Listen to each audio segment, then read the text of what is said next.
महज एक 32 साल के इंजीनियर की मौत हो जाती है। 32 साल के इंजीनियर का कत्ल हो जाता है और उस कत्ल से पूरा का पूरा चित्तौड़गढ़, पूरा का पूरा राजस्थान खौफ में है। पूरा का पूरा राजस्थान कांप रहा है। जब पुलिस उसके कातिल को, उस आरोपी को पकड़कर थाने लाती है, उसको जेल में डालती है, तो वो सिर्फ और सिर्फ हाथ जोड़कर विनती कर रहा था कि श्रीमान जी, सर जी, मुझको बस इतना बता दो कि आप लोगों ने मुझको कैसे पकड़ा, आप लोग मुझ तक कैसे पहुंचे। क्योंकि उस कातिल को अपने ऊपर इतना घमंड था, इतना भरोसा था, क्योंकि उसने कोई भी सुराग, कोई भी सबूत नहीं छोड़ा था जिससे कि ये पता चल सके कि कातिल ये इंसान है, इसने इस इंजीनियर का कत्ल करा है। इस वीडियो में जानने की कोशिश करेंगे कि आखिरकार किसने किया, क्यों किया, कब किया, कहाँ किया और कैसे किया। राम राम, नमस्कार, सत श्री अकाल, जय हिंद दोस्तों। मेरा नाम है जीत सैन और ये सच्ची घटना है राजस्थान के जिला चित्तौड़गढ़ की। ये बात है 14 मई 2025 की करीब रात 8:30 से 9 बजे की।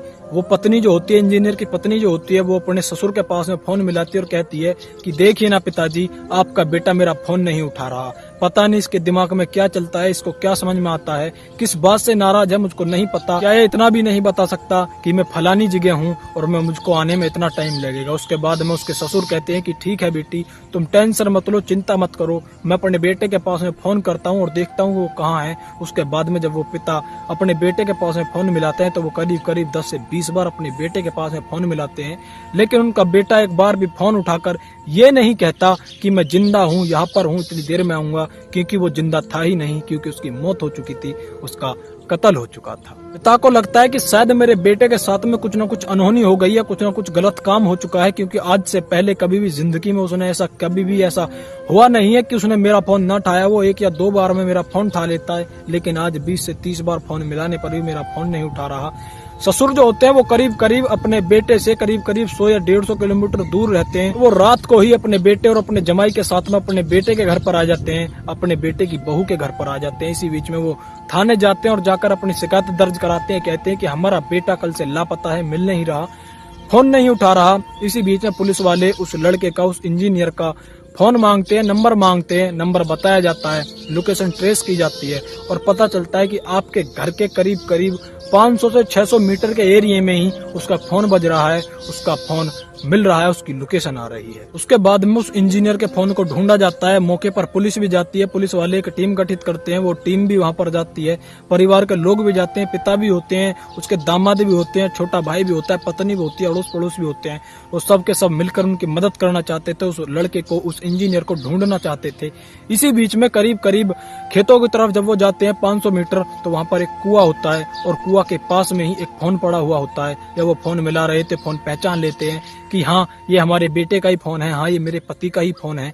इसी बीच में फोन के आसपास में बहुत सारा खून पड़ा हुआ होता है और जब कोई टॉर्च मारकर कुएं में देखता है तो कुएं में एक लाश पड़ी ही होती है और जब जेसीबी की मदद से उस लाश को निकाला जाता है तो पता चलता है कि ये लाश उसी इंजीनियर की है जिसका कत्ल हो चुका है और बड़ी बेरहमी से किसी ने कत्ल कर दिया। पुलिस की टीम अपनी छानबीन कर रही थी, किसी न किसी तरीके से कातिल के पास में पहुंचना चाहती थी। कातिल ने कोई भी सबूत नहीं छोड़ा था, कोई भी सुराग नहीं छोड़ा था। पुलिस भी परेशान हो रही थी क्योंकि कुछ भी सुराग, कुछ भी सबूत मिल नहीं रहा था। सबके सब जो भी वो जहाँ पर भी हाथ डाल रहे थे वहां से पुलिस को नाकामयाब महसूस हो रही थी, वहां से पुलिस के हाथ खाली निकल कर आ रहे थे। इसी बीच में कांस्टेबल होता है, वो उनके फोन को खंगाल रहा था, फोन को चेक कर रहा था, लेकिन कुछ भी हाथ, कुछ भी सुराग हाथ नहीं लगता।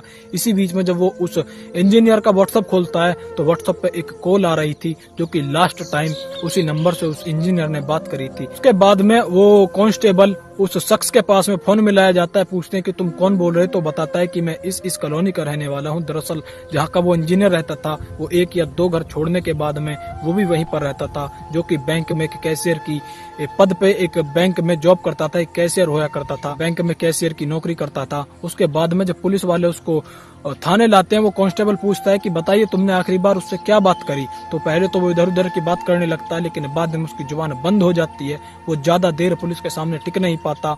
उसके बाद में उसको उच्च अधिकारियों के पास में लेकर जाया जाता है और वो ज्यादा देर उनके सामने टिक नहीं पाता और वो कह देता है कि हाँ, इसका कत्ल मैंने ही किया है, लेकिन आप मुझको ये बता दो कि आपने हमको पकड़ा कैसे, आप मुझ तक पहुंचे तो पहुंचे कैसे। उसके बाद में जब पुलिस कहती है कि ठीक है, तुमने कैसे मारा और कितने बजे मारा, किसके साथ मिलकर मारा, मुझे पूरी की पूरी कहानी बताओ। जब वो कहानी बताते तो वाकई में पूरा का पूरा राजस्थान परेशान है, और राजस्थान नहीं, पूरा का पूरा हरियाणा, पंजाब, उत्तर प्रदेश, जिसने इस कहानी को सुना वो सोचने पर मजबूर है, क्योंकि ऐसे ही जैसे उत्तर प्रदेश के मेरठ में एक पत्नी ने अपने पति का कत्ल करके उसको ड्राम में चिनवा दिया था, ठीक इसी तरह इसकी पत्नी भी अपने पति का कत्ल करवा देती है, क्योंकि वो बैंक मैनेजर से, बैंक कैशियर से प्यार करती थी और उसका पति उन दोनों को मिलने नहीं देता था। उस इंजीनियर की पत्नी और कैशियर एक दूसरे से प्यार किया करते थे, एक दूसरे के साथ में अवैध संबंध बनाया करते थे करीब पिछले 1.5 से 2 साल से। और उस इंजीनियर की शादी करीब 2 से 2.5 साल हुई थी, यानी कि 2 से 2.5 साल पहले उसकी शादी हुई थी। और वो दोनों बड़े ही प्यार से, बड़े ही इत्मीनान से उस घर में रहा करते थे, दोनों एक दूसरे से बेहद प्यार करते थे।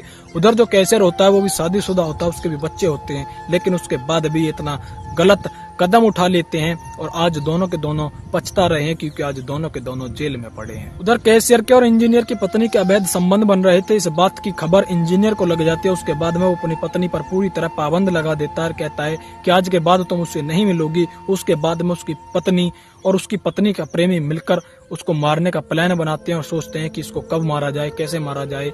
बात होती है 14 मई 2025 की रात के करीब 8 साढ़े 8 बज रहे थे। वो दोनों पति पत्नी, इंजीनियर उसकी पत्नी खाना खाते हैं और कहते हैं कि चलो टहलने के लिए चलते हैं। हालांकि वो डेली टहलने के लिए जाते हैं। उसके बाद में उसकी पत्नी अपना फोन तो अपने घर ही रख जाती है और जब खेतों की तरफ वो टहलने के लिए जाते हैं तो वो रोज करीब 200 से 300 मीटर के एरिया में घूमकर घर पर आ जाया करते थे।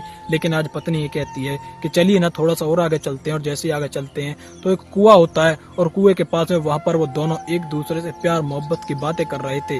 और उधर वो कैशियर जो होता है वो एक धारदार एक लोहे का डंडा लेकर वहां पर खड़ा हुआ था और मौका देखकर उस इंजीनियर के सिर में मार देता है और मौके पर ही इंजीनियर की मौत हो जाती है। वहां पे जो एरिया था, जो जमीन थी, वो पूरी तरह खून में सनी हुई थी, बहुत सारी मात्रा में खून निकल चुका था। उसके बाद में उसको उठाकर कुएं में फेंक देते हैं और सोचते हैं कि कभी भी हम पकड़े नहीं जाएंगे। उसके बाद में उसकी पत्नी अपने घर पर आती है और अपने ससुर के पास में फोन करती है और ड्रामा करती है, एक्टिंग करती है कि देखिए ना आपका बेटा मुझसे नाराज है, मुझसे बातें नहीं कर रहा। लेकिन जब एक पुलिस वाला उसके फोन को चेकिंग करता है, उसको फोन को देखता है तो एक नंबर निकल कर आता है। उसकी मदद से वो पुलिस वाले उस आरोपी को पकड़ लेते हैं और वो ये कह रहा था कि साहब मुझको इतना बता दीजिए कि आपने मुझको कैसे पकड़ा। और वो बात आज सच हो चुकी है। कहते हैं ना क्योंकि चोर कितना ही शातिर हो, कितना ही समझदार हो, कितना ही चतुर हो, वो कोई ना कोई सुराग, कोई ना कोई सबूत जरूर छोड़ता है। और ठीक कातिल भी कितना ही शातिर हो, कितना ही समझदार हो, वो भी कोई ना कोई सुराग, कोई ना कोई सबूत जरूर छोड़ कर जाता है। और उसी सबूत के आधार पर आज उस कातिल को पकड़ लिया है पुलिस ने और सलाखों के पीछे डाल दिया है। दोस्तों, इस वीडियो का उद्देश्य किसी को डराना धमकाना बिल्कुल भी नहीं है, बल्कि आप सभी को जागरूक करना, सचेत करना है। आप सभी का मन, आप सभी का राय इस वीडियो के बारे में क्या कहना चाहता है, कमेंट सेक्शन में जरूर बता देना। जय हिंद, जय भारत।